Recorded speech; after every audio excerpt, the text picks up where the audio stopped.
अस्सलाम वालेकुम नाज़रीन, मेहरान टीवी सां गॾु आहियां सरदार अली लाखो। ऐं सां गॾु साथ ॾींदो न्यूज़ एंकर मुबशर सोलंकी। सभ खां पहिरियों हिकु नज़र हेडलाइंस ते। ईरान जो सुप्रीम लीडर आयतुल्लाह खामनाई अमेरिका ऐं इसराइल जे हमले में शहीद। ईरान जे सरकारी मीडिया तस्दीक कंदे चयो आहे त ईरानी सुप्रीम लीडर जी शहादत संदसि ऑफिस में थी। हमले में आयतुल्लाह खामनाई जी धीउ ऐं नाटी ऐं ॾोटी बि शहीद। सुप्रीम लीडर जी शहादत ते ईरान पारां 7 ॾींहं मोकल ऐं 40 ॾींहं सोग जो ऐलान। ईरान जो chief of army staff Abdur Rahim Mousavi बि हमले में शहीद। आयतुल्लाह खामनाई जे सलाहकार अली शेखानी जे शहादत जी बि तस्दीक। इसराइली मीडिया जो चवणु आहे त ईरानी सदर मसूद पज़शियान, अॻूणे सदर अहमदी निजाद ऐं ॿियनि खे बि निशानो बणायो वियो। पासदाराने इनकलाब सुप्रीम लीडर जी शहादत जो पलांद वठण जो ऐलान करे छॾियो। पासदाराने इनकलाब दावा कई आहे त नार जे मुल्कनि में अमेरिका जे 14 फ़ौजी अॾनि खे निशानो बणायो वियो आहे, जिन में समें अमरीकी फ़ौजी मारिजी विया आहिनि। पासदाराने इनकलाब जे तर्जुमान जो वधीक चवणु आहे त ईरानी फ़ौज जो ऑपरेशन पूरी ताक़त सां जारी रहंदो।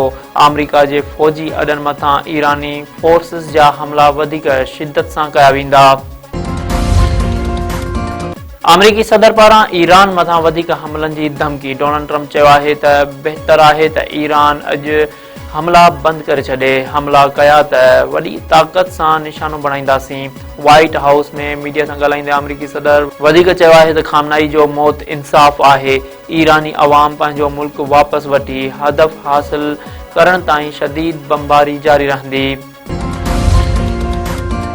अमेरिका ऐं इसराइल पारां ईरान मथां हमले खां पोइ सलामती काउंसिल जो इजलास। गॾियल क़ौमुनि जे सेक्रेटरी जनरल एंटोनियो गुतेरेस चयो आहे त ईरान मथां अमेरिका ऐं इसराइल जी अगराई मुज़म्मत जोगी आहे।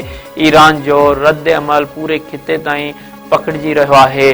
तकरार जे पुरअमन हल खां सवाइ को बि ऑप्शन न आहे। एंटोनियो गुतेरेस वधीक चयो आहे त ईरान मथां हमलनि ऐं ईरान जे जवाबी कार्रवाईअ खां पोइ दुनिया जो अमन ख़तरे में पइजी वियो आहे। ईरान जे मामले ते सफ़ारतकारीअ जो मौक़ो ज़ाया करण ते अफ़सोस आहे। गॾियल क़ौमुनि में पाकिस्तानी नुमाइंदे पारां ईरान मथां हमले जी मुज़म्मत। नार जे मुल्कनि मथां हमलनि जी बि पाकिस्तान पारां मुज़म्मत। पाकिस्तानी नुमाइंदे आसिम इफ्तिखार चयो आहे त केतिराई अरब मुल्क ॻाल्हियुनि जी हिमायत करे रहिया हुआ। ॻाल्हियुनि दौरान सफ़ारतकारीअ खे डीरियल कयो वियो। कराची में अमरीकी काउंसिल खाने ॿाहिरां एहतजाज ऐं चकरियूं। 10 ॼणा मारिजी विया। ईरानी सुप्रीम लीडर जी शहादत ते समें माण्हू रोडनि ते निकिरी आया। मछरनि माण्हुनि पारां अमरीकी काउंसिल खाने में दाख़िल थियण जी कोशिश, भञ-ड्राहा, पुलिस मथां पथराव, रेस्क्यू ऐं इस्पताल अमले जो चवणु आहे त चकरियुनि दौरान 10 मारिजी विया आहिनि ऐं 34 खां वधीक ज़ख़्मी थी पिया आहिनि। पुलिस मूजिबि मुज़ाहिरीन अमरीकी काउंसिल खाने मथां पथराव कयो। शेलिंग करे एहतजाज कंदड़नि खे छड़ोछड़ कयो वियो। सिंध हुकूमत अमरीकी काउंसिल खाने ते हमले जी गैर जानिबदार जाइज़ो वठण लाइ आला सतही JIT जोड़े छॾी। वॾे वज़ीर मुराद अली शाह पारां छिकताण दौरान इंसानी जानियूं ज़ाया थियण ते ॾुख जो ऐं अफ़सोस जो इज़हार कयो। वॾे वज़ीर सैयद मुराद अली शाह चयो आहे त मुल्क जंगी सूरत हाल में आहे। अमन ख़राब करणु मुनासिब न आहे। वॾे वज़ीर ईरान जे सुप्रीम लीडर जी शहादत ते अफ़सोस जो इज़हार कंदे चयो आहे त सिंध जो अवाम ॾुख जे हिन घड़ीअ में ईरानी अवाम सां बराबर जो शरीक आहे। ईरानी सुप्रीम लीडर जी शहादत ते सॼी सिंध में सोग, एहतजाजी रैलियूं ऐं धरना। काज़ी अमन, सखरन दोर, जाम साहब, मक़सूदोरेन, चौदगी, ॾखण ऐं चेलहार में शटरबंद हड़ताल।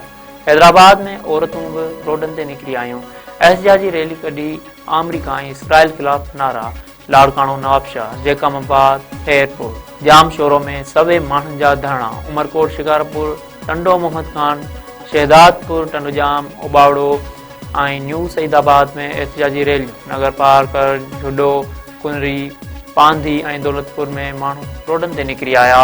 हिंगोर जा राणीपुर, प्रियालो, चूंडगो, पीरोसण ऐं खोड़ा में मुज़ाहिरा। रतोदेरो, वारहा, कुबूस सईद खान, वाही पांधी, साजियापट ऐं ठकराठो में बि एहतजाज।